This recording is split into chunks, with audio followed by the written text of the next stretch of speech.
Senhor Presidente da República, Jair Bolsonaro, senhor Vice-Presidente da República, Hamilton Mourão, senhores ministros, senhores senadores, senhores deputados, senhores comandantes de força, senhores embaixadores, senhor secretário-geral, senhora diretora do Instituto Rio Branco, senhora Paraninfa, senhores chefes da casa, demais autoridades, colegas, amigos, caros formandos. Senhor presidente, ministros, autoridades, queria dizer que, em primeiro lugar, fico extremamente grato em nome de todos aqui por honrarem com sua presença esta casa e todos os diplomatas brasileiros, neste dia em que a nossa casa, em que a nossa carreira celebra sua continuidade e, principalmente, sua renovação, com a formatura da turma Aracide Carvalho Guimarães Rosa. Neste momento, lutamos justamente pela renovação do Brasil. Muito obrigado, senhor presidente, por nos admitir, a nós, diplomatas, sob o seu comando, nessa luta. Nenhum presidente da República, no período de quase 3 décadas em que tenho tido a felicidade de trabalhar no serviço exterior, nenhum valorizou mais o papel do Itamaraty do que o senhor. Nenhum teve uma visão mais clara do que a sua sobre o papel da política externa executada pelo Itamaraty em um projeto de grande transformação nacional. Isso, para nós que estamos aqui hoje, constitui naturalmente um privilégio e, ao mesmo tempo, uma enorme responsabilidade. Seremos dignos dessa confiança e dessa responsabilidade. Recentemente, o senhor presidente me mandou uma mensagem de WhatsApp, aquele que mandou a todos os ministros. E, aliás, é interessante porque a oradora da turma mencionava que a turma do Instituto Rio Branco, que agora se forma, se tornou uma família, né? E eu acho que posso dizer, junto com os colegas de gabinete que estão aqui, que a equipe de ministros que o senhor formou, presidente, estão se tornando também uma família. E temos, inclusive, o privilégio de trocar, muitas vezes, comentários WhatsApp. Isso acaba sendo também uma das grandes novidades, eu acho, inovações do seu governo, e que enfatiza e reforça esse sentimento de responsabilidade conjunta. Mas eu dizia que o senhor mandou uma mensagem aos ministros dizendo: enquanto não faltar água do mar, não deixaremos de lutar. E fique certo, presidente, de que esse é o sentimento que nos anima. Certamente, esse é o sentimento que me anima e que eu gostaria de transmitir aqui a essa turma que agora se forma. Queria dizer aos formandos que há 27 anos eu estava aí, né, exatamente onde vocês estão. E agora estou aqui, mas continuo aí. Eu continuo me sentindo aí, continuo sentindo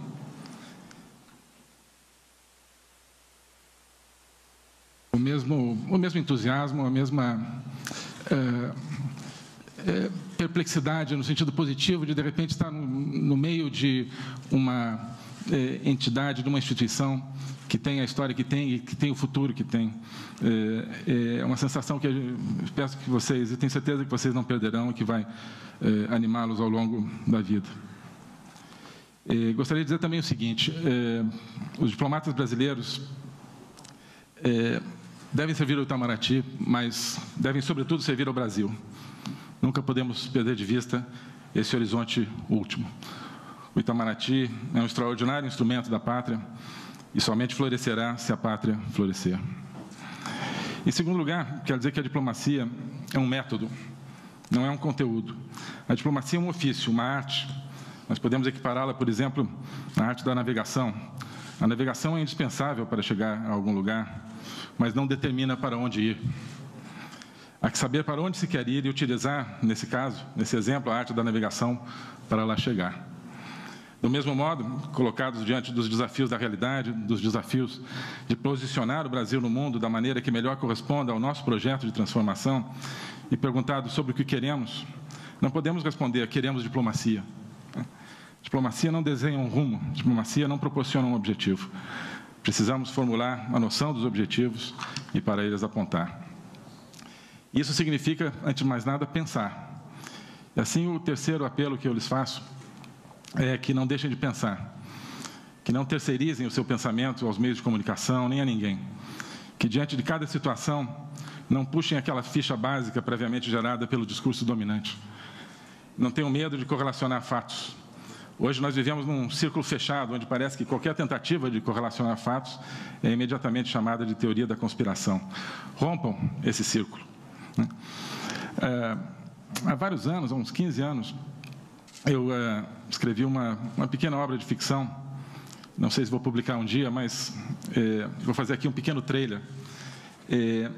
Se passa em um mundo do futuro que é dominado por uma casta de controladores do discurso, chamados os tautólogos. Os tautólogos, evidentemente, praticam a tautologia, e sua função é evitar qualquer expressão do pensamento que procure dizer algo além do único sentido aprovado. Nesse mundo, existe um único e último líder rebelde, que, segundo a lenda, ainda ousa emitir juízos sintéticos, isso é, expressões que procurem afirmar algo além daquilo que está em seus próprios termos. Como seria, por exemplo, esta frase de Guimarães Rosa, que eu gosto muito. Tudo é a ponta de um mistério, inclusive os fatos. Naquele mundo dos tautólogos, não se poderia dizer isso, nem se poderia dizer praticamente nada. Eu nunca imaginei que nós fôssemos chegar tão perto de viver no mundo dos tautólogos, mas acho que chegamos, mas ainda não estamos inteiramente lá.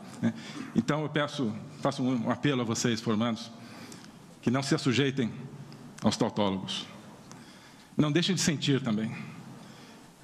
Entre aquilo que apaga o seu coração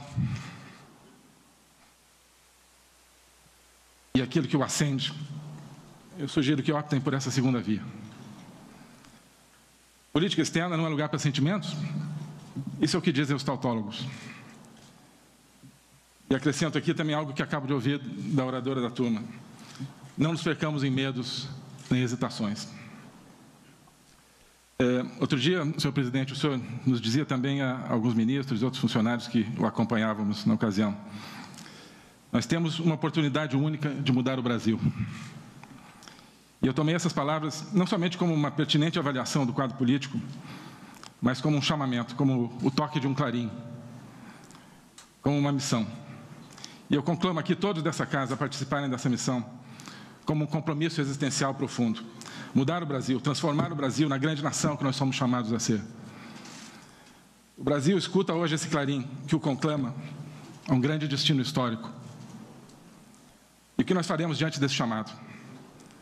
O que nós diremos quando nossos netos nos perguntarem: o que você estava fazendo em 2019? Quando tiveram a oportunidade de mudar o Brasil? O que vocês estavam fazendo em 2019, quando esse Brasil em transformação teve a oportunidade de contribuir para transformar o mundo? Estamos trabalhando. Aqui no Itamaraty, estamos trabalhando pelo crescimento econômico, pela capacitação tecnológica, pela segurança, pela democracia, pela soberania nacional, pela dignidade humana e pelos valores fundamentais do povo brasileiro. Esse é o nosso horizonte. Todas as ações que viemos tomando nestes últimos meses apontam de maneira coerente no sentido dessas prioridades. Já estamos avançando em todas elas. Fechamos acordos com grandes economias e grandes centros tecnológicos do mundo e estamos a ponto de fechar outros. Recuperamos o processo de integração regional, reavivamos parcerias essenciais para o reforço de nossas defesas e de nossa capacidade de enfrentar o crime. Ajudamos de maneira decisiva a criar uma marcha irreversível rumo à democracia na Venezuela e em toda a nossa região. Defendemos o direito à vida nas Nações Unidas, promovemos a liberdade econômica ao engajar-nos, por exemplo, no processo de reformas da OMC, levantamos a voz pela liberdade religiosa e pela liberdade de expressão. Nossos interesses unidos aos nossos ideais. Somente assim seremos alguém no mundo. E eu gostaria de deter-me um pouco, por um momento, em um tema específico, o tema da Venezuela. O mundo todo tem hoje os olhos postos na Venezuela, porque ali se dá um combate entre a democracia e a opressão, entre a verdade e o cinismo. O ressurgimento da Venezuela, em torno de uma esperança de democracia, configurada pelo seu presidente encarregado, se deve fundamentalmente a um esforço diplomático e democrático, mas a um esforço diplomático dos países democráticos das Américas, reunidos no Grupo de Lima. E o Brasil participou e participa intensamente desse esforço, decisivamente, desde os primeiros dias deste governo.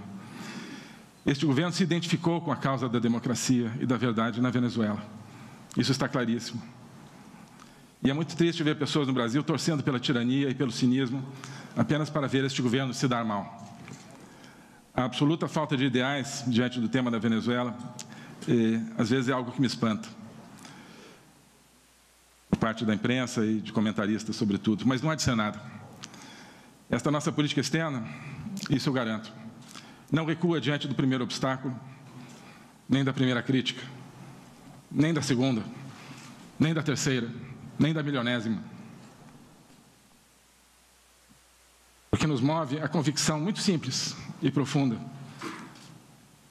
de que estamos fazendo o que é certo. Porque nos move a esperança dos brasileiros e dos nossos vizinhos. Ainda ontem eu escutava de uma ativista pró-democracia de um país sul-americano a seguinte frase: o governo Bolsonaro é a grande esperança da democracia em toda a América do Sul. Estamos rezando todos os dias pelo seu presidente.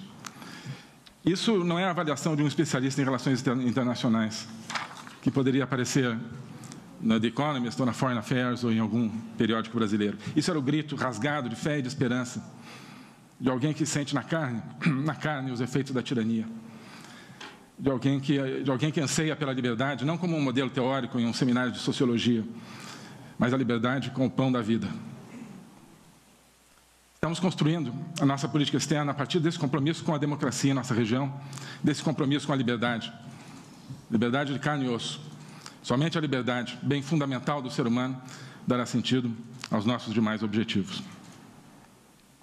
Senhor presidente, eu acho que se perguntarem a qualquer brasileiro se quer um novo Brasil, um Brasil mais próspero, feliz, essa pessoa dirá imediatamente que sim.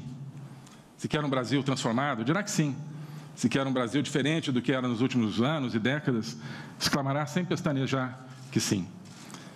Mas se perguntarmos se querem uma política externa diferente, muitos dirão, ah, não. Aí não. Queremos uma política externa igualzinha. Igual a dos últimos 40 anos, esse período que gerou estagnação econômica, desemprego, desindustrialização, corrupção galopante, criminalidade, ineficiência, colapso da educação e dos serviços públicos, tudo isso, queremos mais do mesmo? Não. Não teremos um Brasil diferente com uma política externa igual. Pois a política externa é um terreno essencial para o avanço da nação. Precisamos de uma política externa que escape ao mundo repetitivo e fechado dos tautólogos. Precisamos de uma política externa que ajude a mudar o Brasil. Simplesmente isso. Bem, hoje também é um dia de homenagens, e sobretudo um dia de homenagens. Queria homenagear inicialmente todos os professores do Instituto Rio Branco, que formaram essa turma e continuam formando as novas turmas, alguns dos quais, inclusive, foram meus professores tantos anos atrás, e a quem tanto devo.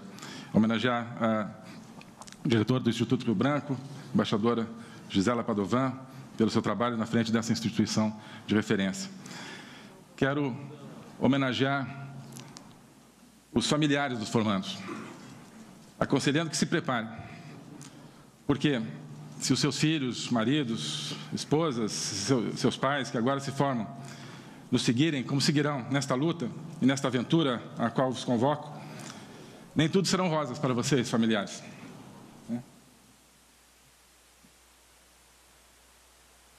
Vocês sofrerão ao lado deles.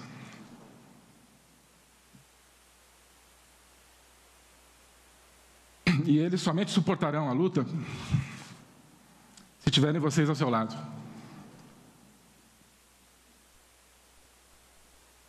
Como eu tenho o privilégio de ter ao meu lado a minha família, especialmente minha mulher, Maria Eduarda, aqui presente.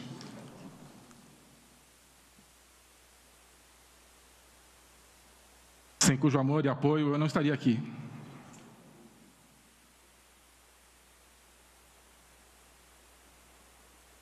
E não teria forças para a imensa tarefa que o senhor me atribuiu, senhor presidente.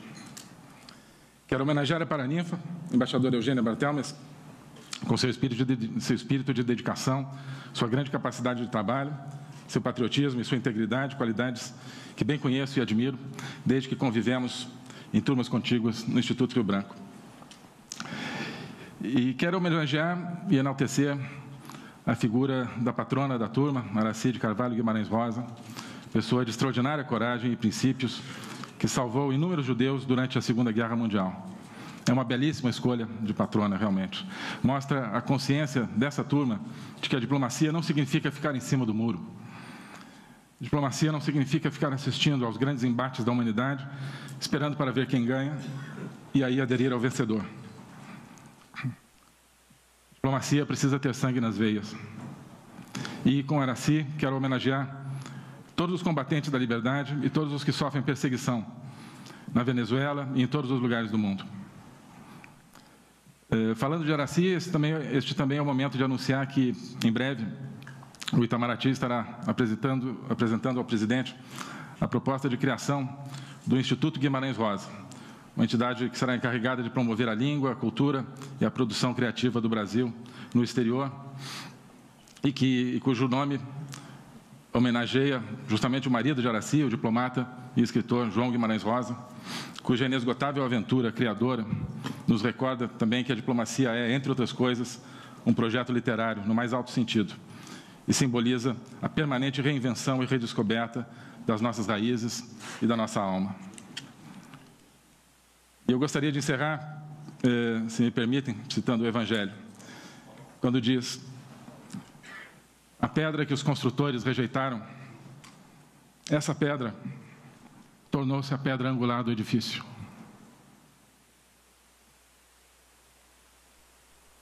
De fato, a pedra que os órgãos de imprensa rejeitaram, que a mídia rejeitou, a pedra que os intelectuais rejeitaram, a pedra que tantos artistas rejeitaram, a pedra que tantos autoproclamados especialistas rejeitaram, essa pedra tornou-se a pedra angular do edifício, o edifício de um novo Brasil.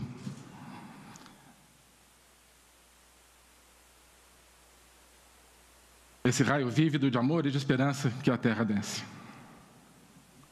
Senhor presidente, nós aqui no Itamaraty, formandos e formados, modernos e antigos, homens e mulheres, todos nós estamos prontos para, a partir da sua orientação e com base na pedra angular, rejeitada por tantos, mas escolhida pelo povo brasileiro, ajudá-lo a construir esse novo Brasil. Muito obrigado.